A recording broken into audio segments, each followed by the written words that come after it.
So this video is a quick review of the difference quotient. So what is the difference quotient? So a lot of times we think of the difference quotient just as this formula here, this f of x plus h minus f of x over h. So usually in pre-calculus, this gets discussed and then it becomes a formula that comes back in calculus. So that's usually why it's discussed in pre-calculus. Now, just a quick reminder, what does this even mean? So the difference quotient is usually used in regards to a random curve. So here's a random curve. And so the idea is with the difference quotient, you start with just some random point x. So here's my random point x. And so then my on the y-axis, this is f of x. Okay, so we plug in x. Okay, so to build up the difference quotient, you declare some distance h, whatever distance that you want. So I want to move h away from x. So what will that mean? That means that now I have this point, x plus h, and if I plug that into my function, then I'll have on the y-axis, this is f of x plus h. So this h is completely what we call arbitrary. Doesn't matter. It's whatever value you want to set for it. And then what happens is we connect those 2 points, and that forms what's known as a secant line. And so basically what the difference quotient is it's like a way to calculate the slope of a secant line. So in other videos where I have built this up, I've actually talked about this is no different than the slope formula for a line. It's just been repurposed to think of it for a secant line. And you might be thinking, this h is really stupid. Why don't we just have these 2 points? So the idea here is that we want to think of everything in terms of distances. So it's just a slight tweak in how we think about things. And what gets important here is, so like I said, so this h is arbitrary, right? So I can make it whatever distance I want. So where this actually will get interesting if you're in a calculus class, or where it kind of ends up going, is we have this idea of, so what if I made h something super tiny?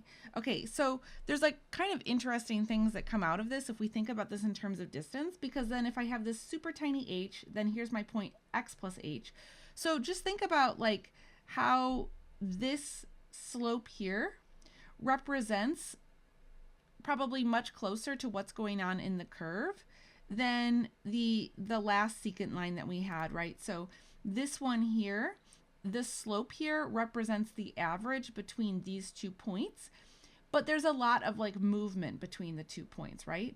Versus if I talk about the secant line in this case, now there's not a lot of movement. So this actually probably gives you a much better picture as to how this curve is changing at this moment in time. And always where this gets super interesting is, so if I took that tiny little h that I had, and instead I just stacked it right on top of my x, so that my x and my x plus h were on top of one another. So think about what that does. So now I have these 2 points on top of one another. And so, now this seems silly, but if I connect those 2 points, now I get a line that looks like this. Okay, when the line looks like this, what is h? So what is that distance h if these 2 points are basically sitting on top of one another? Well, in this case, h would be 0. And so from a graph standpoint, what's interesting about this is I should be able to do this, right? I can just put the 2 points on top of one another and connect them, make my h equal to 0. But the problem is always that there's an issue here by making this h equal to 0. So these are interesting conundrums in mathematics that usually produce cool solutions, because I see I can do this, right? This makes sense graphically, but from a mathematical, or from a, formula standpoint, there's a problem. And so calculus will resolve this issue eventually. Okay, but to go back to what is the difference quotient, so it's important to know what the difference quotient means usually, because it's going somewhere, so it's helpful to know what it means. But this is really what you need to know for what the difference quotient is. So this is all that you really need to write down. So what we're going to do is we're going to find the difference quotient in these 3 problems here. And I find that often when people are struggling with the difference quotient, it's really a problem in understanding what the function notation means. So let's just jump into the first example. So I've got f of x equals 2x minus 5. Okay, so first of all, difference quotient is this formula. I think it's good to get in the habit of writing this formula down, especially if you're in calculus, Start writing this down now, every single time you do this, because this is going somewhere. This is a big thing in calculus.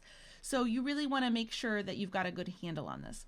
Okay, so let's work through this formula piece by piece now. So where I want to start is I want to work on this f of x plus h.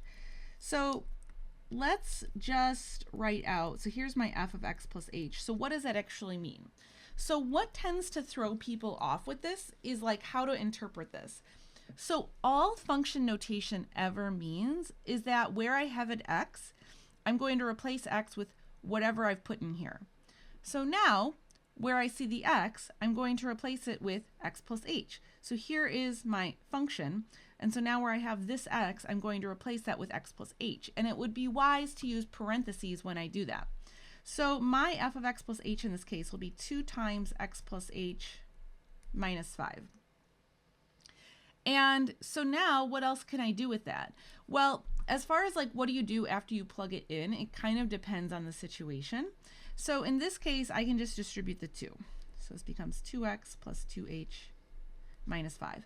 And that is really as far as I can go with that. So now that I know what my f of x plus h is, let's put it all together. So my formula then is going to be, let's see, I'll keep this color coded, 2x plus 2h minus 5. And then I need to subtract off f of x. So minus 2x minus 5, all of that over h. So now here's my f of x plus h right here. Here's my minus f of x. Notice I put parentheses around it, all of that over h. Okay, so from here, now it's just a matter of like cleaning up signs and doing what you can with like terms. So if I distribute that negative, so I'm just going to go ahead and go all the way with this. So if I distribute the negative, here is what I'm left with. And so now you can see that the 2 x's will drop out and the 5's will drop out. So now I'm just left with 2h over h. And so now the h's will drop out, and so I'm just left with 2. And so that would be the difference quotient in that case. Okay, so now let's contrast that to 4x squared. So once again, it's going to be the exact same formula. And I'm going to just do this in pieces now. So once again, I will do my f of x plus h in this pink color. So let's do 4x plus h squared, okay? And then minus my f of x, all of this over h. Now, notice that I just set up this problem and I just did everything right in this step. So one of the things I've noticed is that sometimes people find calculating f of x plus h, and this is like the tricky part. So you may want to calculate this separately and then put it all together into the formula. So I think that's like one of the key things that you really want to do. And so that's actually exactly what I'm going to do. So I'm going to go ahead and do 4x plus h squared. I will go ahead and evaluate that here. So order of operations, right? PEMDAS. So I have to do the exponent first. So to do the exponent, I really have to FOIL that out. So this is going to be 4 times x plus h times x plus h. And so now I'm going to go ahead and multiply these together. So let's see, this becomes 4x squared plus 2xh plus h squared, and then I can distribute the 4. So this is 4x squared plus 8xh plus 4h squared. So I'm going to take this and replace it here. So this becomes 4x squared plus 8xh plus 4h squared, and then minus 4x squared over h. Okay. And now let me clear some space. And okay, so looking at what I've got so far, so my 4x squareds will drop out. And so in this case now I am just left with 8xh plus 4h squared over h. Okay, now notice in the top I can factor out an h. And when I factor out that h, these two h's will drop out. And so then I'm just left with 8x plus 4h. And so in this case, that would be the answer. That is the difference quotient. And that's as far as we're going to go with this for the moment. Okay, So if you feel like you need more practice, I have one more example here. And if this is like something that you struggle with, I'd strongly recommend that you just pause here and then hit play when you're ready. You know, it's one thing to like watch someone to do this, but when you actually do it yourself, you get a lot more out of it. So I strongly recommend you just pause, try it, hit play when you think you've got the answer. Okay, so once again, we need our difference quotient formula. We just want to be in the habit of always doing that.